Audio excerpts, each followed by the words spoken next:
आदमी को जो दिखता है वो उस पर ही यकीन करता है।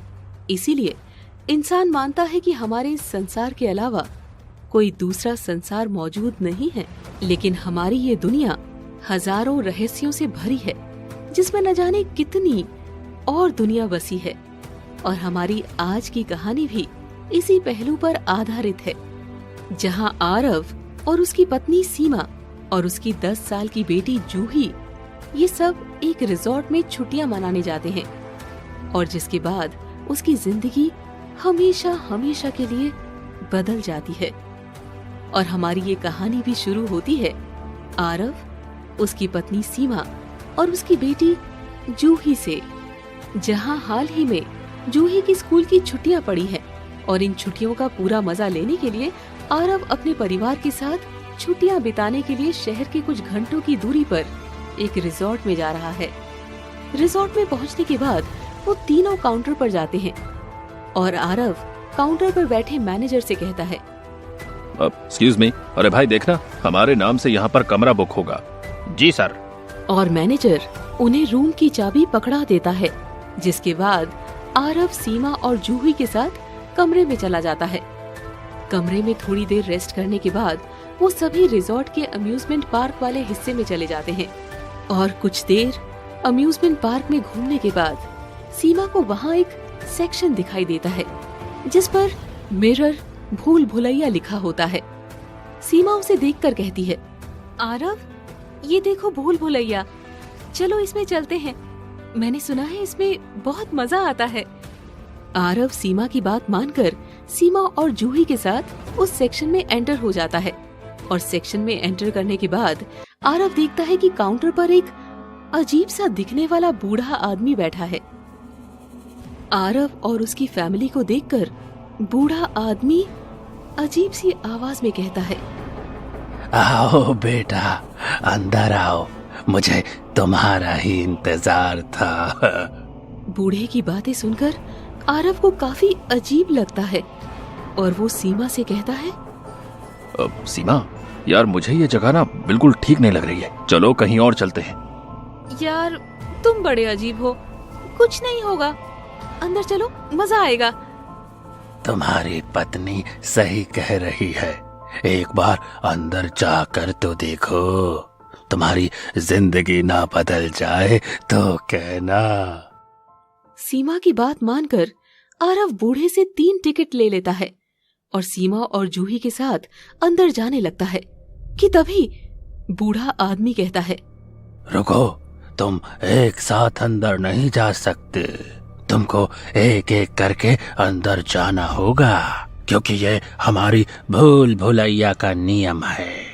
आरव को एक बार के लिए तो बूढ़े आदमी की बात सुनकर गुस्सा आता है, लेकिन फिर वो अकेला ही भूल भुलैया के अंदर जाने का मन बना लेता है और सीमा से कहता है, कोई बात नहीं सीमा, पहले मैं अंदर जाकर देखता हूँ, तुम मेरे बाद जूही को लेकर अंदर आ जाना। इतना कहकर आरव भूल भुलैया के अंदर चला जाता है और अंदर जाते ही आरव का सर चकराने लगता है और देखता है कि उसके सामने बस शीशे ही शीशे हैं।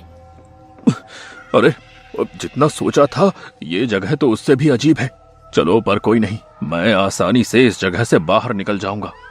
अपने आप से इतना कहकर आरव आईनों की भूल भुलैया में घुस जाता है और जल्दी ही उसे एहसास हो जाता है कि यहाँ से निकलना आसान नहीं होने वाला है। लेकिन फिर भी वो कोशिश करता रहता है, लेकिन उसे लाख कोशिश के बावजूद भी बाहर जाने का रास्ता नहीं मिलता और वो थक कर वहीं बैठ जाता है। अरे यार, ये आज मैं कहाँ फंस गया, लेकिन कोई नहीं, मुझे लेने वो बूढ़ा अपने आप ही अंदर आ जाएगा। वहीं दूसरी तरफ बाहर खड़ी सीमा आरव को बाहर आता न देखकर बूढ़े आदमी से कहती है, क्या अब हम दोनों अंदर जा सकते हैं? उनको अंदर गए काफी वक्त हो गया है।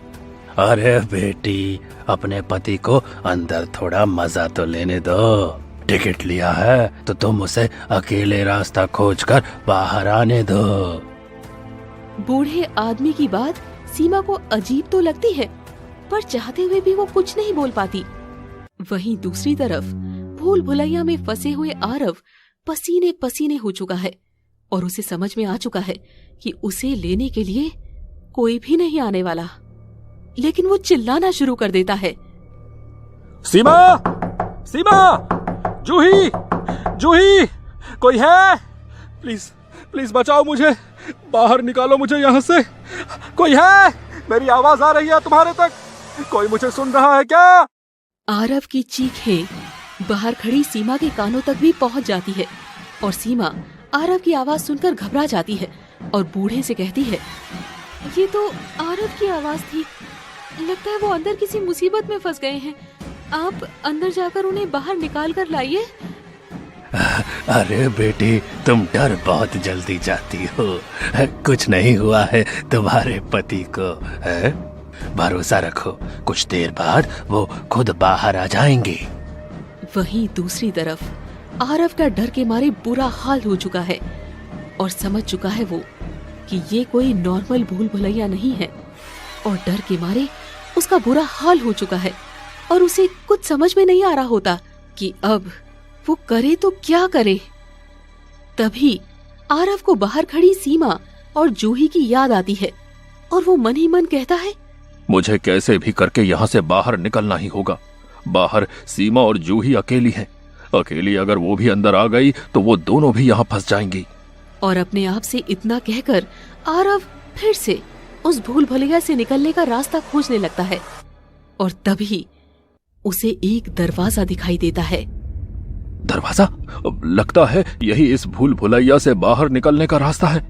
और आरव सीधा उस दरवाजे में एंटर कर जाता है, लेकिन दरवाजे में घुसते ही उसका सर और ज्यादा चकरा जाता है क्योंकि उसके सामने अब एक अलग सी जगह मौजूद थी जहाँ के लोग और चीजें बहुत ही अजीब थी, जिन्हें देखने के बाद आरव को लगता है कि वो कहीं किसी गांव में तो नहीं आ गया।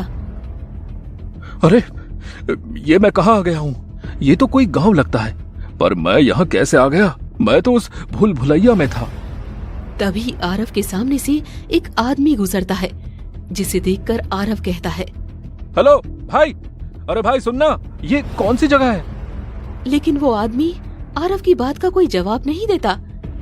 आरव फिर से उसे पूछता है, अरे भाई सुनो तो सही, मैं तुमसे बात कर रहा हूँ। इतना कहकर आरव उसके कंधे पर हाथ रख देता है और वो फिर आदमी धीरे से आरव की तरफ नजर घुमाता है और जैसे ही वो आदमी आरव की तरफ नजर घुमाता है, उस आदमी की आंखों को देखते ही आरव के रोंगटे खड़े हो जाते हैं क्योंकि उस आदमी का चेहरा पूरी तरह से पीला होता है और उसकी आंखें पूरी तरह से काली होती है। ये देखकर आरव घबरा जाता है, वहां से भाग जाता है और कुछ दूर जाने के बाद वो एक आदमी से फिर कहता है, भैया ये कौन सी जगह है? मैं तो एक रिजॉर्ट में था, पता नहीं मैं यहाँ कैसे आ गया। लेकिन उस आदमी का चेहरा भी बिल्कुल पीला होता है और वो भी आरव की बात का कोई जवाब नहीं देता। और ये देखकर आरव समझ जाता है कि ये जगह उस भूल भुलैया से भी ज्यादा अजीब है और ये सोचकर वो और ज्यादा डर जाता है और डर के मारे चिल्लाने लग जाता है, बचाओ, बचाओ, कोई मुझे बचाओ, मैं कहाँ फंस गया हूँ, बचाओ। कि तभी आरव के पास एक छोटी सी लड़की आती है और कहती है, डरो मत, हम आपको कुछ नहीं करेंगे, लेकिन यहाँ आकर तुमने अच्छा नहीं किया। क्या मतलब है तुम्हारा? आओ मेरे पीछे पीछे आओ, मैं तुमको यहाँ से बाहर निकलने का रास्ता दिखाती हूँ।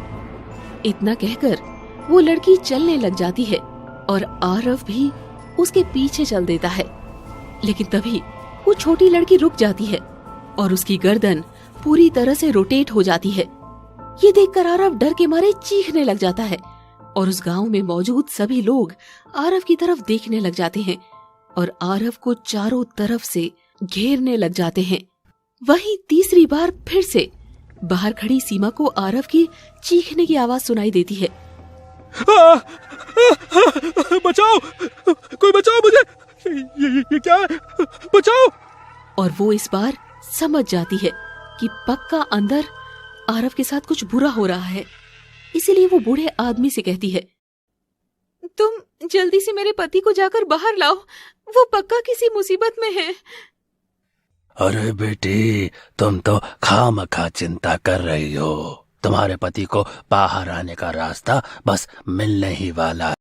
नहीं, मुझे अब तुम्हारी एक भी बात नहीं सुननी है। या तो तुम अभी मेरे पति को बाहर लेकर आओगे या फिर मैं अभी फोन करके पुलिस को यहाँ बुला लूंगी। और इतना कहकर सीमा अपना फोन निकाल लेती है कि तभी उसे अपने पीछे कदमों की आवाज सुनाई देती है। आवाज सुनते ही सीमा रुक जाती है और एक हल्की सी हंसी के साथ बूढ़ा आदमी कहता है, ये लीजिए, आ गए आपके पति। बूढ़े की बात सुनकर जैसे ही सीमा और जूही पीछे मुड़ती है, उनकी आंखें डर के मारे फटी की फटी रह जाती है, क्योंकि आरव तो आ गया, लेकिन वो अकेला नहीं था। उसके साथ वो सभी अजीब लोग भी मौजूद थे और आरव का चेहरा भी अब उन लोगों की तरह पीला पड़ चुका था और उसकी आंखों का रंग भी काला हो चुका था। ये देखकर सीमा चिल्लाते हुए कहती है, ये क्या हो गया आरव तुमको? इन लोगों ने तुम्हारे साथ क्या कर दिया है? तभी उन आदमियों में से एक आदमी बोलता है, जहाँ ये रिजॉर्ट बना है उस जगह पर पहले कब्रिस्तान था और इस अम्यूजमेंट वाली जगह पर हमारी कब्रें थी, लेकिन इस रिजॉर्ट के मालिक ने सरकार को पैसा खिलाकर हमारी कब्रों को तोड़ दिया और इस जगह पर रिजॉर्ट बना दिया। और जब से ये रिजॉर्ट बना है तब से हमें शांति नहीं मिली है और अब जब कोई यहाँ इस रिजॉर्ट में एंजॉय करने आता है तो हम उसे अपने साथ ही जोड़ लेते हैं। नहीं नहीं, लेकिन इसमें मेरे पति की और मेरी क्या गलती है? प्लीज हमें जाने दो, प्लीज। सीमा की बात सुनकर बूढ़ा आदमी कहता है, अरे गलती तो मेरी भी नहीं थी, मैं भी यहाँ नौकरी करने आया था, लेकिन इन लोगों ने मुझे भी अपने साथ जोड़ लिया ना। बूढ़े की बात सुनकर सीमा उसकी तरफ देखती है और पाती है कि बूढ़े आदमी के चेहरे का रंग भी पीला पड़ चुका है और उसकी आंखें भी काली हो चुकी है। ये देखकर जूही और सीमा डर के मारे चिल्लाने लगते हैं और आरव, वो आदमी सीमा और जूही के ऊपर हमला कर देते हैं और वो बूढ़ा आदमी जोर जोर से हंसने लग जाता है।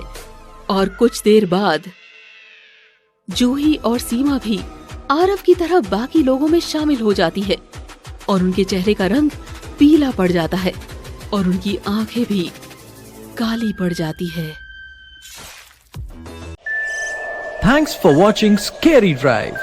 Please like, subscribe and share with your friends.